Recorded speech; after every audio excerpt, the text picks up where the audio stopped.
Bankruptcy proceedings for Purdue Pharma are underway. As we told you yesterday, the maker of OxyContin reached an agreement in principle to resolve the majority of the thousands of lawsuits against it that claim that it helped fuel the opioid epidemic. Meg Tirrell is at the courthouse in White Plains, New York for us tonight.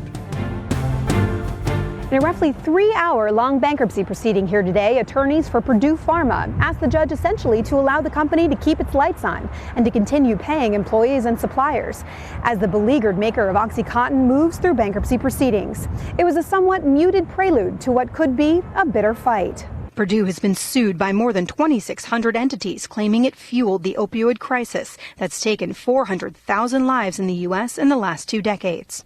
Its bankruptcy aims to settle those cases, giving the company and its assets over to plaintiffs.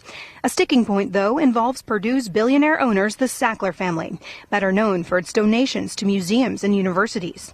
The family's agreed to pay $3 billion over 7 years as part of the resolution, and possibly more pending sale of its overseas pharmaceutical companies. But at least 10 state attorneys general say that's not enough, and some have named the Sacklers themselves in their suits.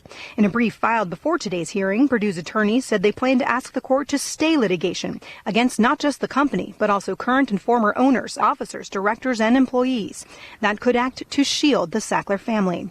Meanwhile, Purdue's attorneys say AGs and authorities from 24 states and 5 territories, as well as representatives of thousands of cities and counties, have signed on to the deal.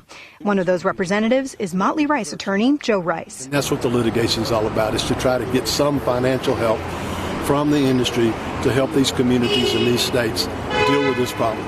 Purdue's attorneys say they're hopeful more plaintiffs will sign on. For now, the fight continues for Purdue and the Sacklers, and separately dozens of other drug companies, distributors, and pharmacies named in the litigation. Rice, who was involved in the tobacco litigation that led to a $250 billion settlement in 1998, says this case is much more complicated because of how many defendants there are. With tobacco, we just had the major tobacco companies to deal with, and they owned it from manufacture to delivery. And he notes it'll take an enormous amount to address the nation's opioid crisis.